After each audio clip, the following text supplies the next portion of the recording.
we're now going to talk about cardiomyopathy. Cardiomyopathy is a group of diseases that directly affect the myocardial structure or function. Cardiomyopathy is classified as primary or secondary.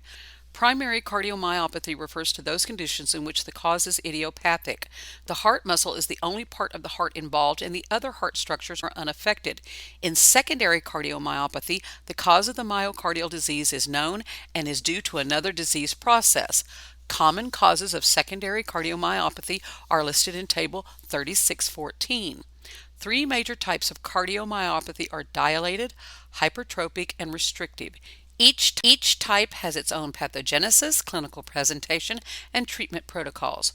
Cardiomyopathy that leads to cardiomegaly and heart failure is the main reason for heart transplant. Takotsubo cardiomyopathy is a transient heart syndrome that mimics acute coronary syndrome. Patients often have chest pain, ST segment elevation, and elevated cardiac biomarkers consistent with an MI. However, when the patient undergoes cardiac catheterization, there's no significant coronary artery disease. It is an acute stress-related syndrome that is more common in postmenopausal women. Most patients recover rapidly without lasting symptoms. Dilated cardiomyopathy is the most common type of cardiomyopathy, with a prevalence of 5 to 8 cases per 100,000 people in the United States. Dilated cardiomyopathy often follows an infectious myocarditis. Some evidence links dilated cardiomyopathy with an autoimmune process or genetic cause. Alcohol-related dilated cardiomyopathy has its own unique presentation and treatment. Other common causes of dilated cardiomyopathy are listed in Table 3614. Dilated cardiomyopathy appears with diffuse inflammation and rapid degeneration of the heart fibers. This results in ventricular dilation, enlargement, and blood stasis in the left ventricle. Sudden cardiac death from dysrhythmia is a leading cause of death in idiopathic dilated cardiomyopathy. Ventricular dilation causes cardiomegaly and contractile dysfunction. In contrast to heart failure, the walls of the ventricle do not hypertrophy. Clinical signs can include an abnormal S3 or S4, dysrhythmias, heart murmurs, pulmonary crackles, edema, weak peripheral pulses, pallor, hepatomegaly, and JVD. Decreased blood flow through the enlarged heart promotes stasis and blood clot formation and may lead to systemic embolization. The diagnosis of dilated cardiomyopathy is based on the patient's history and inclusion of other causes of heart failure. Doppler echocardiography is usually the basis of diagnosing dilated cardiomyopathy. Echocardiography can assess ejection fraction. Ejection fraction less than 20% mortality rate within 1 year. The chest X-ray may show cardiomegaly with signs of pulmonary venous hypertension and pleural effusion. The ECG may show tachycardia, bradycardia, and dysrhythmias with conduction problems. Laboratory studies may show increased B-type natriuretic peptides or BNP levels if heart failure is present. Heart catheterization confirms or rules out coronary artery disease.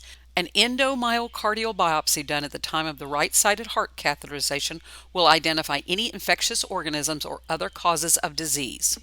Interventions focus on controlling heart failure by enhancing heart contractility and decreasing preload and afterload. This is similar to management of chronic heart failure. Treatment guidelines are based on the specific stage of the disease progression. There's a table in your book, 34.3, that describes these.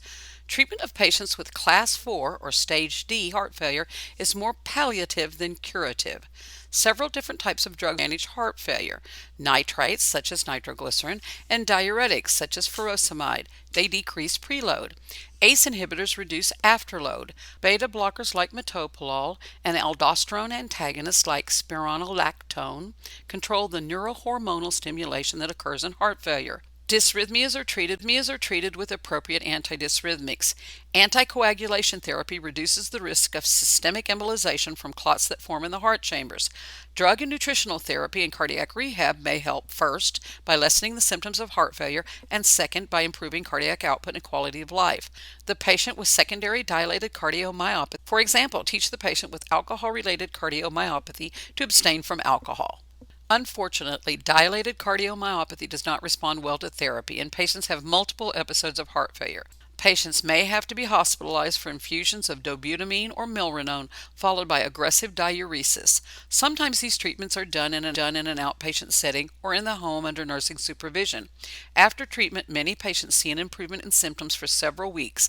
Medical management is based on clinical guidelines for heart failure. Statins may be helpful. Patients may benefit from non-drug therapies. A ventricular assist device allows the heart to rest and recover from acute heart failure. Ventricular assist device allows the heart to rest and recover from acute heart failure. It may also serve as a bridge to heart transplant. Other options include cardiac resynchronization therapy and an implanted cardioverter defibrillator, or an ICD. A patient with terminal or end-stage cardiomyopathy may consider a heart transplant. A permanent implanted destination therapy is an option for a patient with advanced disease who are not candidates for heart transplant. Currently, about 50% of heart transplants are done on cardiomyopathy. Heart transplant recipients have good prognosis. However, donor hearts are hard to obtain, and many patients with dilated cardiomyopathy die before receiving a heart. Patients with dilated cardiomyopathy are very ill and have a grave prognosis. Your expert nursing care is critical. Observe for signs and symptoms of worsening heart failure, dysrhythmias, embolus formation, and drug effectiveness. The goals of therapy are to keep the patient at the optimum level of functioning and out of the hospital. Always include caregivers when planning a patient's care. Encourage caregivers to learn cardiopulmonary resuscitation, or CPR. Teach them when and how to access emergency care. Home health and hospice nursing can provide the patient and the caregiver with palliative care. This includes strategies to maximize and maintain functional status or end of life. Talk about restrictive cardiomyopathy. Restrictive cardiomyopathy is the least common type of cardiomyopathy. It's a disease of the myocardium that impairs diastolic filling and stretch. Systolic functioning remains unchanged.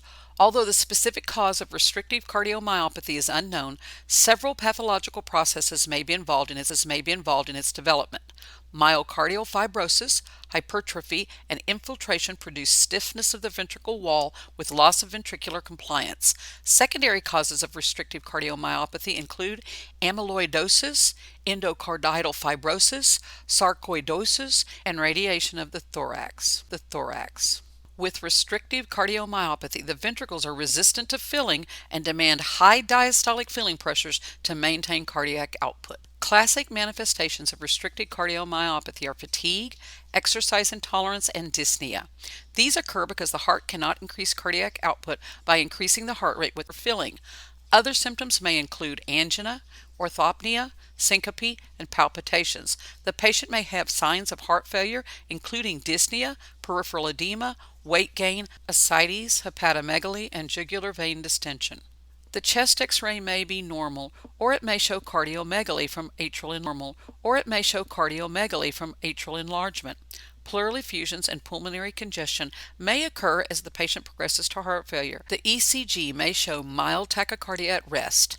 The most common dysrhythmias are supraventricular, like atrial fibrillation or an AV block. Echocardiography may show a slightly dilated right ventricle and a dilated atria. Endomyocardial biopsy, CT scan, and nuclear imaging may help in the diagnosis. There is no specific treatment for restrictive cardiomyopathy. Interventions are aimed at improving diastolic filling and the underlying disease process. Treatment includes conventional therapy for heart failure and dysrhythmias. Heart transplant may be an option. Nursing care is similar to the care of the patient with heart failure. As in the treatment of patients with hypertrophic cardiomyopathy, teach the patient to avoid situations that impair ventricular filling and increase systemic vascular resistance, such as strenuous activity and dehydration. Nursing care for patients with dehydration. Nursing care for patients with cardiomyopathy includes individualized teaching based on the patient's manifestations. All patients with cardiomyopathy are at risk for infective endocarditis from any procedure that may cause bacteremia. Teach the patient about the need for prophylactic antibiotics. This slide is Table 3617. It's a guide for patient and caregiver teaching. Lastly, we'll talk about hypertrophic cardiomyopathy. Early identification is important. The four main characteristics of hypertrophic cardiomyopathy are 1. Massive ventricular hypertrophy, 2. Rapid forceful contraction of the left ventricle, 3. Impaired relaxation during diastole, and 4. Obstruction of aortic outflow, which may not be present in all patients. Hypertrophic cardiomyopathy is asymmetric left ventricular hypertrophy without ventricular dilation. In one form of the disease, the septum between the two ventricles becomes enlarged and blocks the blood flow from the left ventricle. We call this hypertrophic obstructive cardiomyopathy, or HOCMP, or asymmetric septal hypertrophy, ASH. Hypertrophic cardiomyopathy occurs less often than dilated cardiomyopathy. It's more common in men than women. It's usually diagnosed in young adults and most often in active athletic persons. Hypertrophic cardiomyopathy is the most common cause of sudden cardiac death in otherwise healthy young people. It accounts for 3% of deaths in young competitive athletes. There is a link between genetic mutations and HOCMP. There are two common genes involved, and they're found in 50% of the cases of HOCMP. Patients with hypertrophic CMP may be asymptomatic or may have exertional dyspnea, fatigue, angina, and syncope. The most common symptom is dyspnea caused by elevated left ventricular diastolic pressures. Fatigue occurs because of the resulting decrease in cardiac output, exercise-induced flow obstruction. Angina can occur and is often caused by the increased left ventricular mass or compression of the small coronary arteries by the hypertrophic ventricular myocardium. The patient may have syncope from obstruction of aortic outflow during increased activity. This results in decreased cardiac output and cerebrovascular circulation. Dysrhythmias such as supraventricular tachycardia, atrial fibrillation, ventricular tachycardia, and ventricular fibrillation. Clinical findings on examination may be unremarkable. On chest palpation, the apical impulse may be exaggerated and displaced to the left. Auscultation may reveal an S4 or a systolic left. Auscultation may reveal an S4 or a systolic murmur between the apex and the sternal border at the fourth intercostal space. ECG findings usually show ventricular hypertrophy, ST segment wave abnormalities, a prominent Q wave in the inferior or pericardial leads, and dysrhythmias. The echocardiogram hypertrophic cardiomegaly.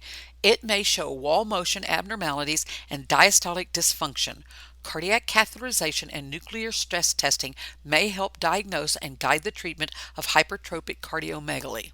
Goals of care are to improve ventricular filling by reducing ventricular contractility and relieve left ventricular obstruction. These can be achieved with beta blockers like metoprolol or calcium channel blockers like verapamil therapy. Digitalis is considered if needed to treat atrial fibrillation. Amiodarone or sotalol are effective antidysrhythmic drugs. However, their use does not prevent sudden cardiac death. Patients at risk for sudden cardiac death. Patients at risk for sudden cardiac death need a cardioverter defibrillator. AV pacing is helpful for patients with hypertrophic cardiomyopathy and outflow obstruction. When the ventricles are paced from the apex of the right ventricle, septal depolarization occurs first.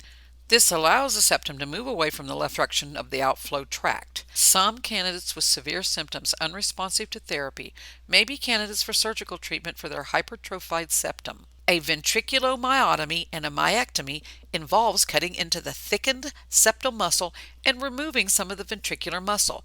Most patients have an improvement in symptoms and exercise tolerance after surgery. An alternative non-surgical procedure to reduce symptoms and the left ventricular outflow obstruction is an alcohol-induced percutaneous transluminal septal myocardial ablation, or a PTSMA. This procedure consists of injecting alcohol into the first septal artery branching off the left anterior descending artery to cause ischemia and septal wall infarct. Ablation of the septal wall decreases the obstruction to the flow and the patient's symptoms decrease. The procedure can improve heart failure symptoms and exercise capacity. Potential complications of a PTSMA include conduction problems such as heart blocks,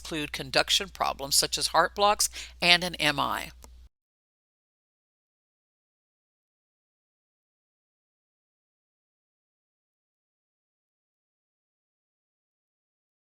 This is a picture of hypertrophic cardiomyopathy.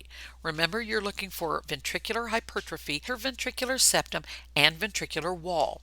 The result is poor filling of the stiff ventricle.